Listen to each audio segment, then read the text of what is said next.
I'm Tariq, so I'm speaking from a point of knowledge. That's the first point. And what we're going to do is, when we come in, we will redo the budget, the national budget, from the first budget line going forward. So we're going to redo it. And our first budget line would be the 100 billion question. That's going to go to every district. And we have about 29 districts. That makes up about 2.9 trillion we are going to give to each and every district. Then when you add the 500 billion kwacha, that's going to go to agriculture, 500 billion kwacha, to go to mining, 500 billion kwacha, to go to tourism, 500 billion kwacha, to go to manufacturing. The 500 billion kwachas, they would make up another 2 trillion. So when you take 2 trillion plus the 2.9 trillion for the councils, for the districts, that's a total of 4.9 trillion. Our current budget is 8 trillion. So we are simply using half of what is there in the current budget just to provide it to these key and crucial budget lines. Today, all that money rests at Capitol Hill. State House has got 68 billion.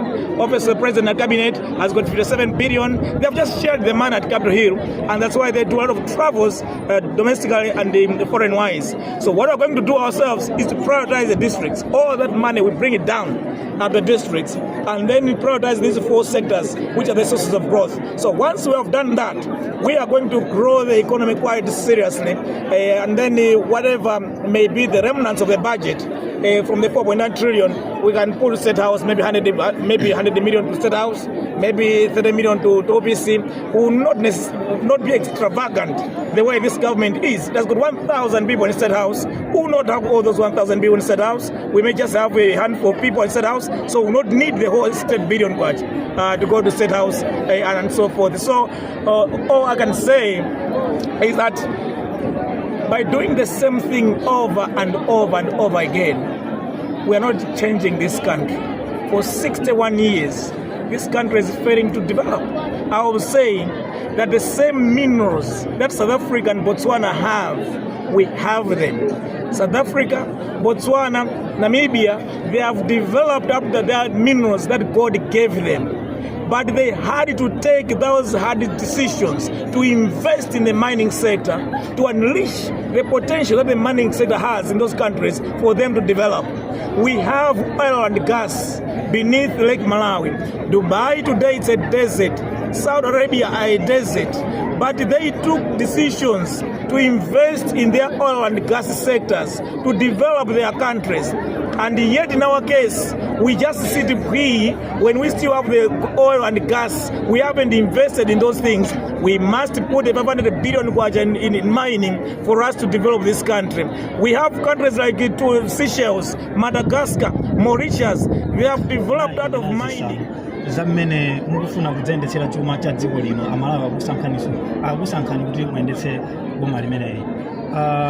Zopatsa chidwi kwambiri muli ndalama za nkhani ku nkhani za migodi za agriculture komanso kuthandizira makonsolo ndi zina zotero. Ndalama zimenezi zidzachoka kuti makamaka mbudget yanu yoyambirira. Ine tunakhala budget director zaka 4 munthawi ya malemu apingwa Mutharika. Ndezimene ndikunenazi ndikuzinena kwa munthu amene akuzidziwa.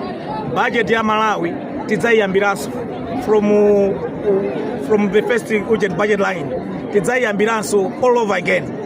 Budget line yoyambirira timene tidzayambira ife ndi 100 billion kwacha yopita ku consolo iliyonse. Tili makonsolo 29. Mukapanga mukaonkhesera 2.9 trillion imene idzafunika kupita ku makonsolo yonse 100 billion kwacha. Tikadzayika ku ulimi 500 billion kwacha, kuzama factory 500 billion kwacha, zokopa alendo 500 billion kwacha, tikadzayika 500 billion kwacha ina ku migodi ma 500 billion kwacha 4, that is 2 trillion kwacha. Mukatenga 2 trillion kwacha imeneyi kupatiza 2.9 trillion kwacha pita ku makonsolo ija ndi 4.9 trillion kwacha.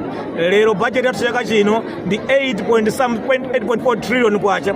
Ife tikungotengapo half ya ndalama zimene zija ndikuyika m'masekta zawo ofunikira kwambiri. Panopa zimene akupanga ndalama zambiri zichangoziponya ngati ku State House akuyikira 68 billion kwacha, office ya president 57 billion kwacha, zongoononga basa zingoyendera kupitira kunja kuyendera dziko lino basi mangosewere simangoononga ndalama. Ife zimene sitizapanga ya ife ndalama tidzazika madera enieni ofunikira oti tikonze dziko lino zipite kuma in tourism, for them to develop part of tourism. Here in Malawi, we have the third best lake in Africa, the third best mountain in Mulanje. We have Zomba Mountain just a stone's throw away from here. We have Lake Chirwa, a stone's throw away from here.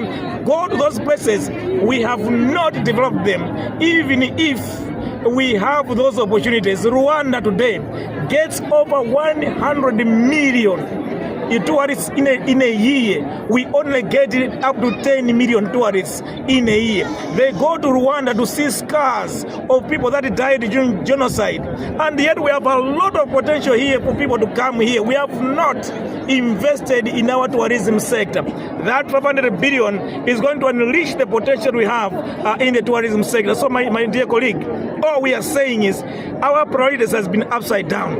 We have prioritized luxurious living, extravagance, and the thefts and corruption. Instead of investing that money in key sources of growth, the key sectors that would unlock Malawi's potential. Look at our young men. They don't have jobs around. But if we are going to invest 500 billion in manufacturing, you and me know that not long time ago, we were producing our own shoes here, Bata Shoe Company. We started with making buses, Pew Company. We had a lot of companies in Makata that were producing a lot of soaps and detergents that we're importing today.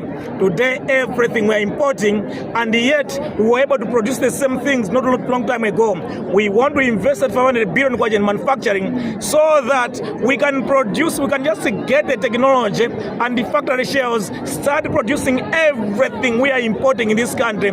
Because our labor costs are much lower than other countries, we are going to produce them competitively and cheaply, and that's the right thing to be done in this country. We have had a failed leadership for a long time, a leadership crisis for a long time, and this is why we are where we are today. Malawi is still being labeled one of the poorest countries in the world, because what has been lacking is good leadership that can know what they should do in order to invest in these right sectors of the economy to unlock their potential, create jobs for our youth, and be able to develop and move this country forward.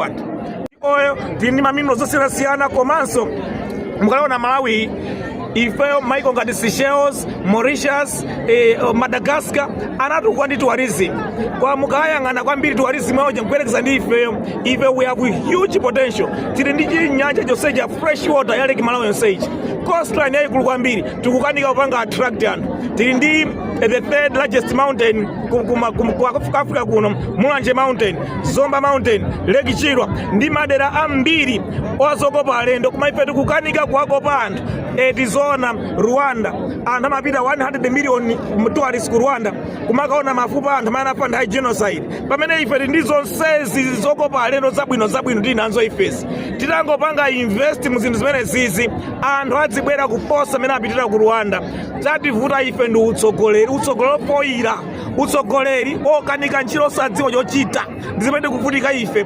Koma Mulungu anatidalitsa dziko lino, tili ndi mafuta, tili ndi gasi, tikoza kulemera kuposa maiko amene amadera zimene zizi. Tili ndi zokopa alendo, tikoza kulemera kuposa maiko amene achawo. Tili ndi minerals, migodi kuposa maiko amene anatukwa ndi migodi. Timangofunika tiyikemo ndalama mmene mumu. Tikamangotenga ndalama kuyo State House kuika kwa ofisi kumangoyendera vuvu sizitithandiza ya ife tike ndalama mu zinthu izizi. Tikapanga zimenezi anyamata athu osewa akusowa ntchito apeza ntchito. Dziko lathu lizitumiza katundu ochuluka kunja, liyamba kutukuka, liyamba kukwera pa chuma chake ndi chito zimenezo zitufuna ifeyo a UTM.